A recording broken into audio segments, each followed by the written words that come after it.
Right, good evening, everyone. And tonight I have a new guest on my show, Arsenal Vlogs. Introduce yourself, Arsenal Vlogs, and have you got your own channel as well? Introduce your channel as well. Yeah, my name is Arsenal Vlogs, and thank you very much for inviting me on, Claude, on your good guest. My name is Arsenal Vlogs. What I do is I do Arsenal content, and sometimes I do MK Don's content as well. And I'm currently on 510 subscribers at the moment. So my achievement is to obviously get to 1K by the end of 2020. And I'm going to be vlogging tomorrow for the Burnley versus Arsenal game, and I'm going to be going down there tomorrow. So obviously my channel is football content. I do vlogs and all that stuff. So check it out in future reference. It's Arsenal Vlogs, and thank you very much, Claude. Yeah, good. That's good. And it takes time, doesn't it, to build a channel up? It does. It's not easy, and I wish you luck with it. We were going to be joined by. I was going to get the blind Gooner, but I can't get hold of him tonight. So we'll go as we are at the moment. A great, fascinating day is football. We started off with a really good game, Leicester and Chelsea. I thought it was a marvellous game of football. And then ended it with one of the worst games of football I've seen in Man United Wolves. It was like watching paint dry. Really awful game. I watched it both. I even watched Liverpool murder Southampton today. Very impressive. They look like they're going to go on to get this unbeaten run. Now the Arsenal tomorrow, Burnley away. What's your thoughts on first of all your thoughts on the Bournemouth game? I thought the Bournemouth game, I thought first half we played really, really well. I thought we controlled the game very, very well. Bournemouth didn't look like they didn't turn up in the first half. I thought Xhaka played really well. I thought Willock played really, really well. And we controlled the game. It looked like it was a very, very good, comfortable first half performance. We got the second goal, and I was very impressive with the likes of Eddie Nketiah, Joe Willock, and Martinelli, and it's really, really good to see that we're starting to play some good football under Mikel Arteta, and there's a lot of positives to see out of this. So I'm very, very happy in the first half. I kind of feel like the second half, last 15 minutes, we kind of like it was a bit like the same old Arsenal. We kind of like gave Bournemouth obviously the edge to obviously try and get back into the game. Bit disappointed we didn't keep a clean sheet, but we got through to the next round of the FA Cup, and I'm happy at the moment, and I'm happy with Arsenal bringing 2 new players in. Mikel Arteta is obviously starting to get these players the football what we want to see, and it's a lot of positives, man. It's exciting times as an Arsenal fan. Yeah, I agree. But Daniel, you come up. Thank you for the donation, by the way, Daniel. But I've invited you on, mate. I've sent you a link. If you want to come on, you're quite welcome to come on, mate. I've sent you a link. I couldn't get hold of you on your phone. I don't know what's happened.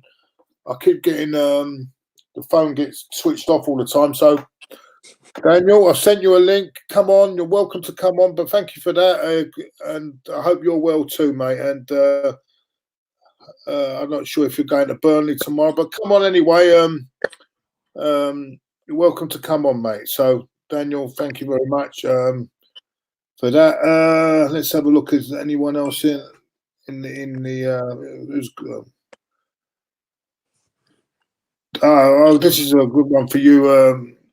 Do you think Liverpool will go unbeaten this season?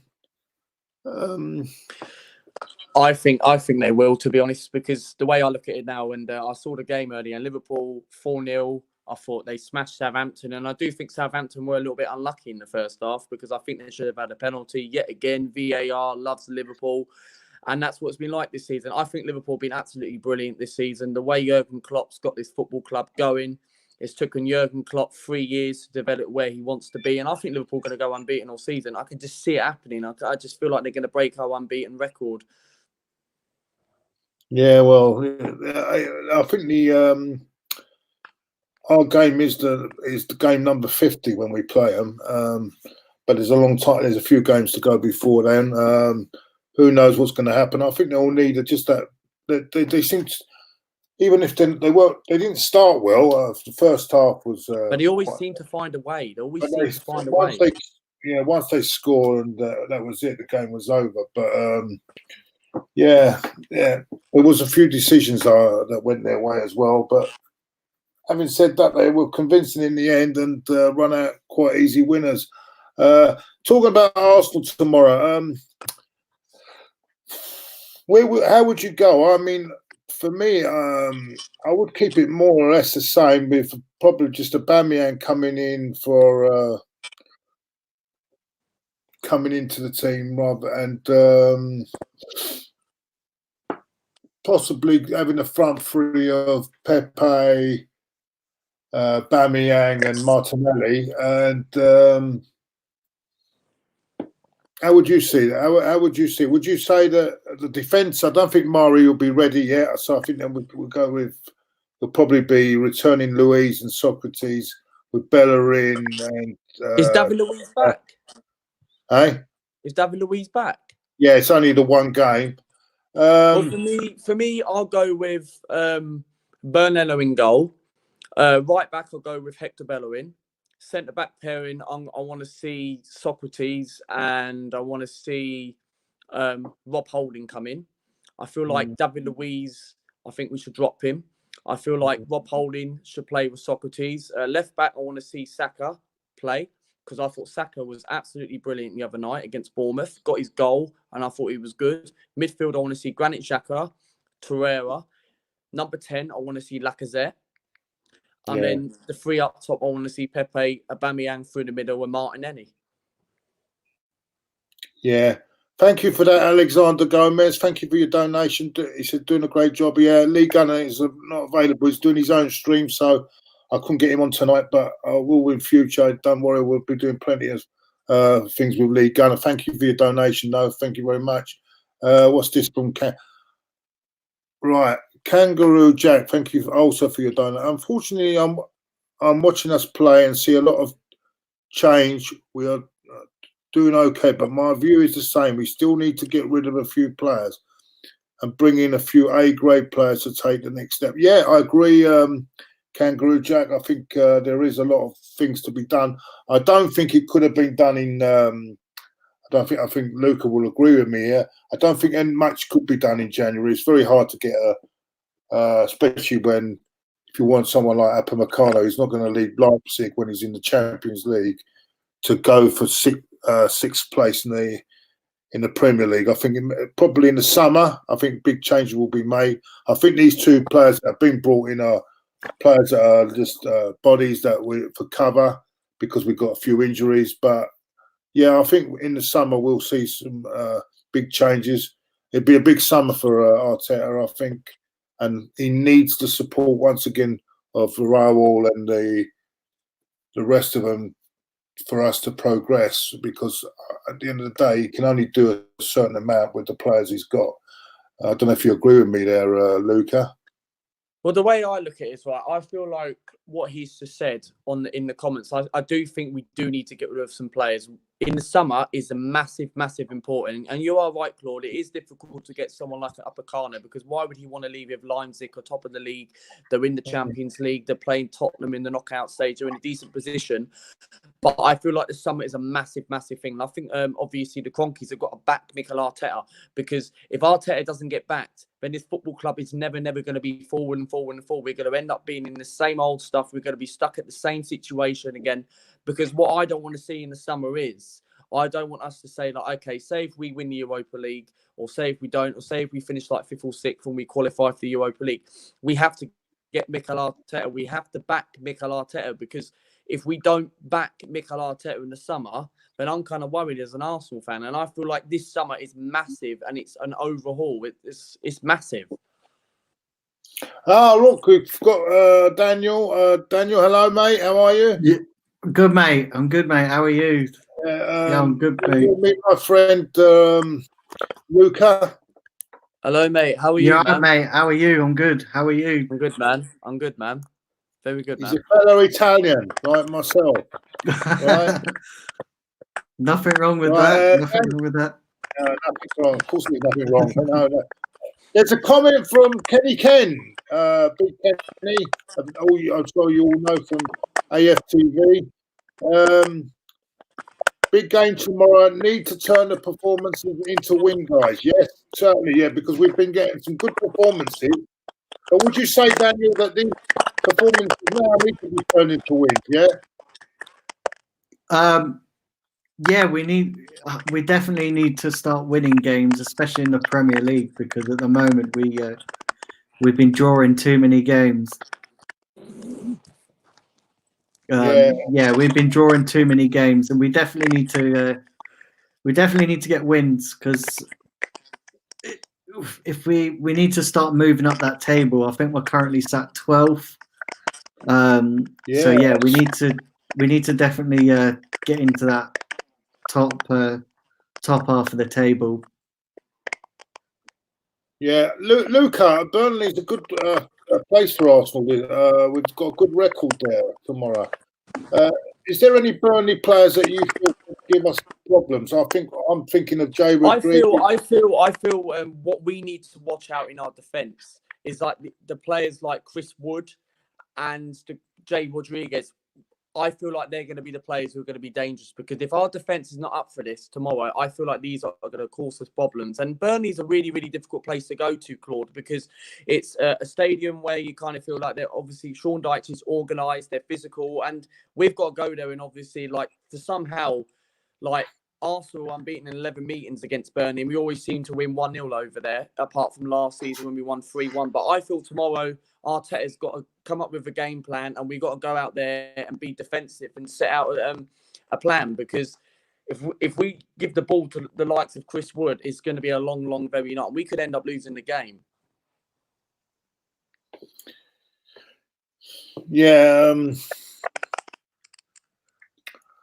I think Burnley are a physical team.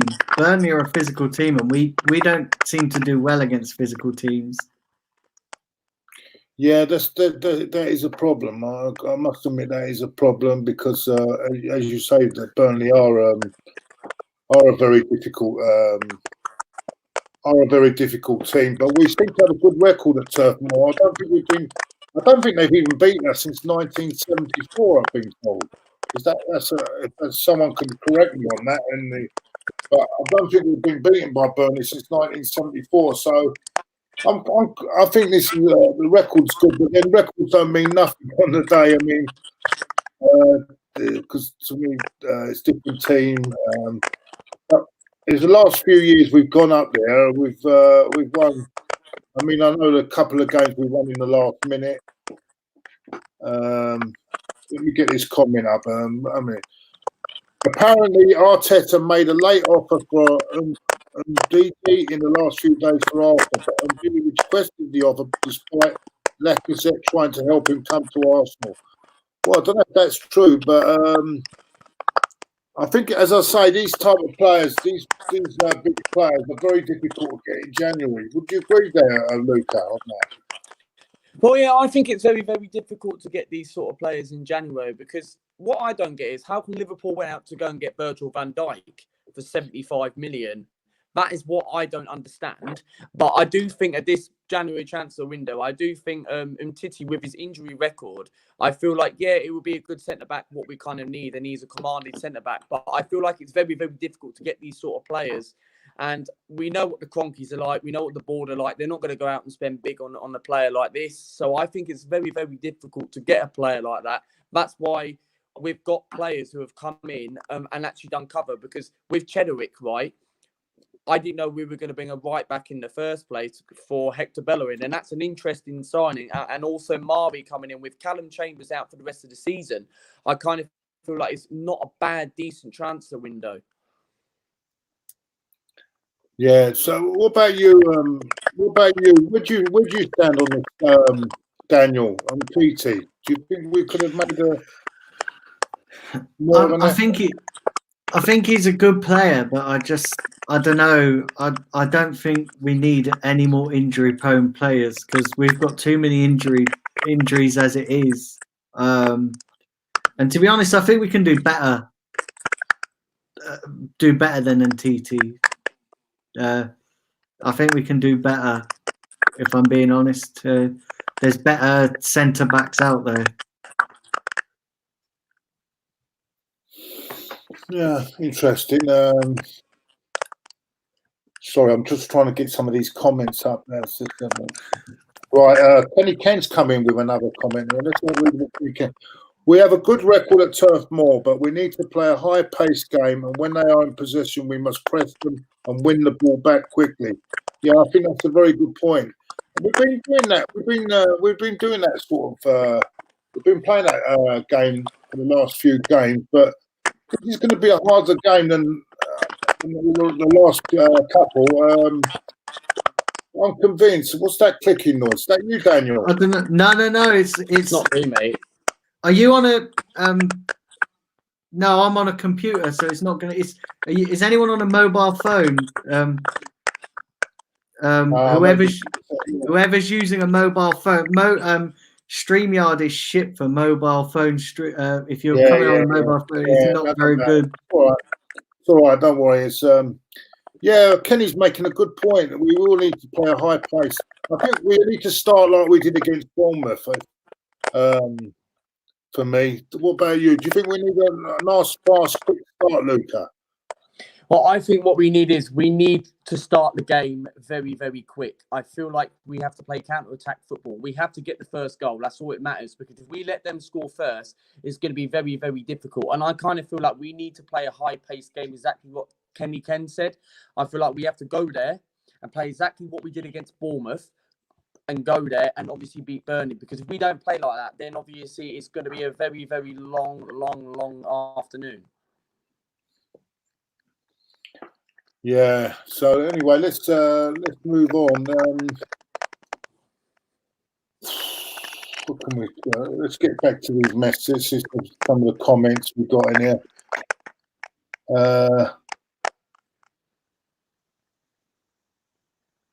Did I miss a super chat? Sorry. What? Oh Jesus! Hold on. Let me get, because it's not right if I missed a super chat.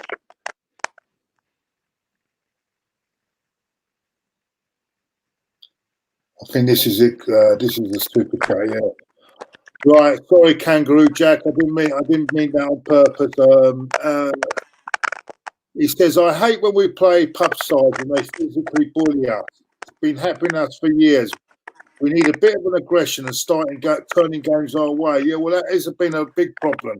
And this, even under Wenger, we were doing it. We were getting bullied and against a very physical side. But I think we're starting to learn that. And actually, I think we've become a lot more aggressive since Arteta's arrived on the scene. Don't you agree, Luca? Yeah, I feel like we've actually really started to get a bit of aggression right now. And we're starting to turn games in a little corner. Yeah, results might not have turned out very, very planned. But I still think from that Chelsea game, I feel like this could be a really, really good turnaround. And obviously, we're starting to play really, really good football. The players are starting to listen under Mikel Arteta. The football is starting slowly to get back. And I feel like that draw against Stamford Bridge, although it was too many draws, I feel like that win and Bournemouth, I feel like we're starting to play a little bit of good football now. And hopefully tomorrow, if we can win tomorrow, and then obviously we've got 2 winnable games, Newcastle and Everton at home, then that's 9 points. And I kind of feel like this is something, hold on a minute, we kind of feel like Arsenal obviously starting to get their football back a little bit. We're starting to slowly see, and we're starting to see the football, what we want to see under Mikel Arteta, the pressing style of play. What about you, Daniel? What do you think about this? Do you think we lack aggression, or do you think we're now starting to get it under control? I think we lacked aggression under. I think we lacked aggression under Unai Emery. I think we lacked everything under Unai Emery. But under Arteta, we're slowly starting to get our identity back. As the games go on, we're starting to get more and more. We're starting to get more and more. You can see little bits of what he's trying to do, and I just think the more time he has with these players, I think the winter break is going to be beneficial, so he can implement more of his ideas and his philosophy. Because at the moment it's been pretty mad, isn't it, with all the games and that we've had, especially over the Christmas period, and then all the games that we had in January, and then now we're in February. He's not really had a chance to really get to work on these players and get them, get them into any kind of what he wants to do. I mean, we're seeing little bits on the pitch, but I think the winter break is going to be really beneficial. Having those couple of weeks where he can just get his ideas into the players, take them somewhere. I think they're going to Dubai, aren't they, or something? Yeah, they're going to Dubai for a few days. I think there's no foot. They're not. Yeah, it's an agreement with the Premier League that they don't play. It's just a win training camp, and and I think that'll do them good. To be honest, I think that'll do them good, Claude. But the last time I kind of feel it's quite good for the training camp, because obviously it will give the players an opportunity to go back and obviously, right, okay, we've got a 2-week break now. Let's obviously think, and obviously they might end up organising a friendly over there like last year. But I feel like obviously if the players can go to Dubai and think about the next couple of games, it kind of helps them a little bit. It kind of like obviously thinks about the next few games. Yeah. And we got big games coming up as well. Yeah, we've got Man City coming up. Listen, everything's a big game for us, to be honest. Everything, even the little. We need to start. We just need to start getting points on the board. But I do think tomorrow we are gonna win the game. I think we'll win it. Yeah, you're very hopeful. I'm very hopeful. I mean, it's Kenny. It's not going to be easy as well. Yeah, Kenny's all for this Christmas break. I'm sorry, I can't have it. Christmas is about Boxing Day, getting out of your home and going and watching a game. I've had enough tradition. A lot of my tradition taken away. I don't want.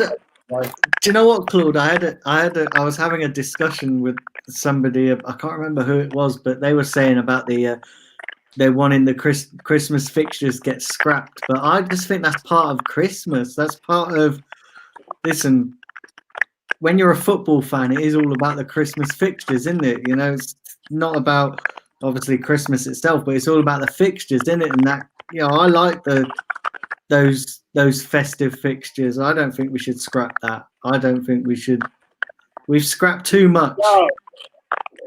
No, but I'm sorry, Kenny. I love you to death, but I'm sorry, Kenny. I can't have this. I don't mind this winter break now we've got now, and that 2 weeks. That's fine, but not Christmas, mate. We want to get out on Boxing Day. People want to get away from all that family rubbish and get out and get to the football game. You know what I'm saying? Yeah. Oh, the Kenny, only you are. Someone's just said here, you're a party pooper, Kenny. A party pooper. Right. I'm not having that. Come on. Oh, this bloody one disrupts. He wants you know why he wants the Christmas fixtures? No, you know why he wants the Christmas fixtures? You know why he wants the Christmas fixtures scrapped, Claude? Because he wants to go and party with Mesut Ozil. That's what it is. That's probably what he wants to do, mate. Party with Ozil. Yeah. No, I'm sorry. It's not good. I'm not having that. I'm sorry. I mean, I've got enough of this circus and VAR destroying our game there. I'm sick of it. VAR is rubbish. Lawrence Emmanuel, my friend from Los Angeles, yeah. Stan Kroenke's biggest mate. He loves Stan Kroenke, Lawrence. He loves him. Probably about the only one that does. No, well. He says, what do you think about Emery blaming the fans for losing his job? Well, that's a good one. That's a good question. He's come out and blamed the fans for his failure at Arsenal. Luca, do you see that it was the fans' fault that Emery failed? Well, I think what it is, when we had Unai Emery in charge, I kind of feel that I'm not saying that you can't really say blaming the fans and all that stuff, because the fans wanted Unai Emery to go and all that stuff. And the way I look at it, I kind of feel like what Unai Emery did wrong at this football club. He was playing players out in the wrong position. And I remember one game at Old Trafford early in the season, he was playing 3 defensive midfielders at Old Trafford, like Xhaka, Guendouzi and Torreira. And I was like, why are you playing players in the wrong position?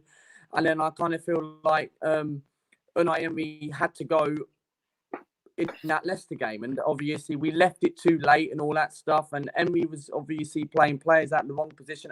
And I wouldn't say just blaming the fans and all that stuff, because fans were like, and we had to go anyway, because obviously we weren't getting football results. And the players, and I kind of noticed that Frankfurt game when he got sacked after that, I kind of feel like the players weren't actually playing for Unai Emery. So I kind of feel that I would say blame the fans.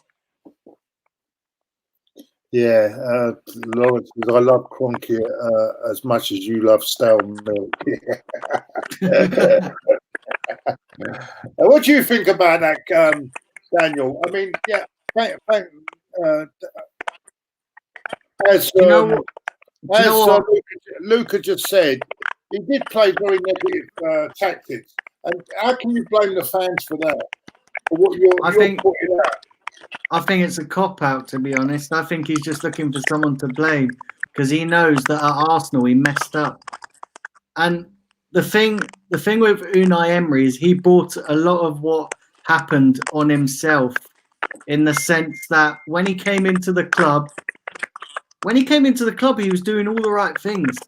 You know, he was playing Torreira in his rightful position. He was doing all the right things, and then when we lost our unbeaten run, after that 22 games, he just started doing little things, little stupid things, and you start questioning his his tactics. And then the game that I have to question is that game at home game against Crystal Palace, when he was playing he put Jenkinson in on that game. It's like, you've not played him all season. You're going to play him. And yet, if we'd have won that game, we would have made top 4. You know, we would have made... And then it's just... Since then, he kept going downhill with his tactics, kept chopping and changing. So I feel with Emery, he brought it on himself. And it's not the fans' fault that you keep chopping and changing the players. It's not the fans' fault what happened to Granit Xhaka, with the Granit Xhaka situation. You put him in that situation, and then you would not. I just feel with Emery, I think he's just looking for someone to blame, because he knows he failed at Arsenal, and to be honest, Claude, the job was too big for him. The job was always too big for him. I think giving him the job was just an easy way out, rather than going out and, if you knew you were going to give it to, you wanted to give it to Arteta, why not give it to Arteta back then, instead of going through this whole thing of giving it to Emery, and then we're ended up in a worse state than if Arteta had took the job straight from Arsene Wenger.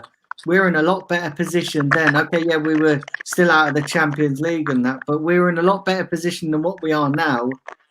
So, Arteta coming in now, he's almost doing this job to start with one arm tied behind his back, because of the position we are in the table. So he's always fighting a losing battle. Whereas if we'd have got it before Emery come in, he could have done possibly a lot more. Yeah, I agree with you.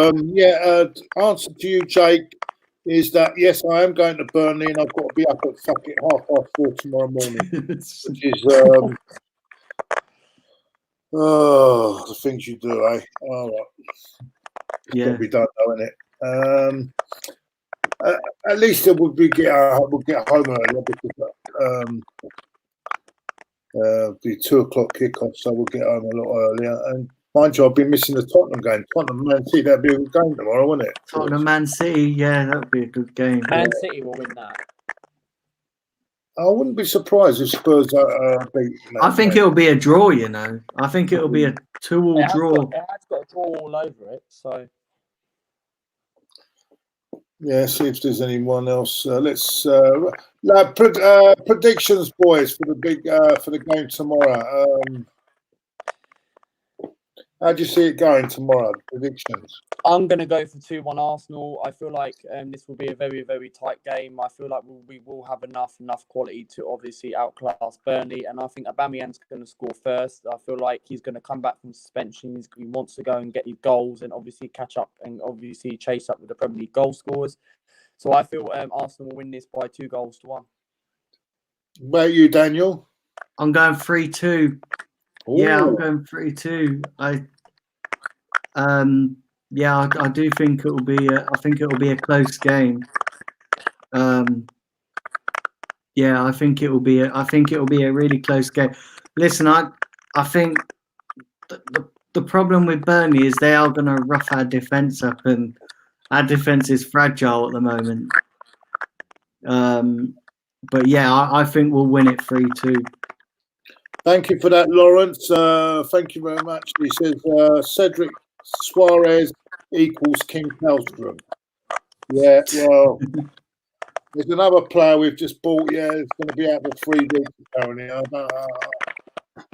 don't know, mate. I don't know why we bought another right back, because we've got Maitland-Niles there, and we've got Bellerin, who's now back in. Maybe he doesn't feel Bellerin. He doesn't want to push Bellerin too much because of that injury he came back from. I don't know. But even so, we've still got Maitland-Niles. Even Mustafi can switch to right back. I mean, so I don't understand. I don't understand the signing, but hopefully he'll be a good signing. But apparently he's only here till the end of the season. Then he's on a free, isn't he? Apparently we've got a clause in his contract that we can offer him a 4-year deal at the end of that, or something, at the end of this loan. Yeah, if he does really well. Well, that's if he plays. I mean, if he's injured, that's if he plays. No. I mean, we've seen it with Karlstrom. We saw it with Suarez last year. Dennis Suarez. I mean, do you know? I said on my channel. As well, I thought popped into my head when I was doing a stream on my channel. So we've not had much luck with Suarez, have we? Because we had that failed £40 million and £1 bid for Luis Suarez. We had the fiasco with Dennis Suarez. So maybe third time lucky with Cedric Suarez. So see what happens there. Yeah, actually, Stan. Thank you, Lawrence, for that. By the way, yes, Fernandez looks a good player for me, but okay debut, but I thought he was very deep in that second half from what I was watching. I don't know whether it was a tactical thing by Solskjaer, but he never got really forward much in the second half. The first half, I thought he was very impressed. I was quite impressed with him. But it's early days. It's not the real Stan, is it? It's real Stan Kroenke. Mate, he ain't gonna be on YouTube. That's no, I don't think so. I think he's got more important. I think he'll probably be at that big American game tomorrow. What's that? Super Bowl. Yeah. Super Bowl tomorrow, isn't it? Let's have a look here. Someone was saying about Cedric, wasn't there? Who's this? Nimsy Lots says Cedric will be a great squad player, maybe a starter. Well, I don't know about that, but let's have a look. Who else is there? Yeah, I'm going to wrap this up. So I'm going to go for. I'm going to go Arsenal 2, Burnley 0 tomorrow. I think Aubameyang will come back and score, and I think Martinelli will get on the sheet again. Very impressed with the boy. Let's hope I think we'll get 3 points tomorrow. I really do. We've got a good record there. And we'll close a bit of a gap on Chelsea if we win tomorrow as well. Take it down to single figures. Who knows? But I'm living in hope here, aren't I? Anyway, going to round it up. Thank you for all. Thank you, Luca. Remind everyone. Thank you very much. Thank you. Remind everyone of your channel, Luca.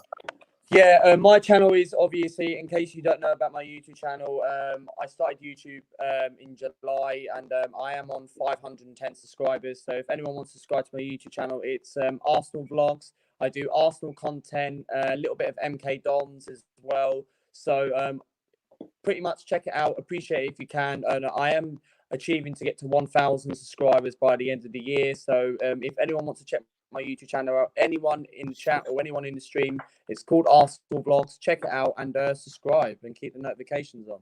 Good man, good man. And what about you, Daniel? I just heard that you reached 200. Yeah. So my channel is The Blind Gooner, and I'm almost at. Last time I checked, I'm almost at 210 subscribers. So if anyone wants to check it out, just put The Blind Gooner into YouTube and subscribe. I've got some great content on there. I only started it up over a week ago as well. Exactly, so. That's a good start, mate. Yeah, mad for a first week. So The Blind Gooner, put it into YouTube and come along. Yeah, definitely. Well worth watching, and hopefully you're off to Australia now, yeah? Yeah. I'm off to. Well, see, this is why I'm not at the game tomorrow, because I literally go to London on Tuesday. And then I fly out to Australia on Thursday, and I'm there for 2.5 weeks. So, are you staying with people from London? Yeah, for a few days. Yeah, staying at an airport hotel just to break the journey up, because it's like 4 hours from Devon, and then it's like 21 hours from Heathrow to Australia. So, I just thought I'd break the journey up a little bit. Is that a non-stop flight then? No, it's going. It's going via Singapore, so we're flying. We go. I think it's like 13 hours to Singapore. Then we got an hour at Singapore, and then we go for. Then it's another 6 to 8 hours from Singapore directly down into Cairns. Rather you than me, mate. God, yeah, that's a long way. I hope it's comfort. I hope it's comfortable on there. I hope it's not. What is it? That's a long journey. It's a long journey if it's not comfortable, I tell you. Yeah, it is. It is. Apparently, I've heard good things about Singapore Airlines. So, I've heard good things. So hopefully it'll be a comfortable journey. Good man. Good man. Okay, everyone. Thank you for joining us. Thank you for my guest today. Hope to have you both back sometime. Thank you for coming on, boys. And well, we leave it at that, and hopefully tomorrow, come on, you Gunners, let's get 3 more points. Yeah. Take care, everyone. Cheers.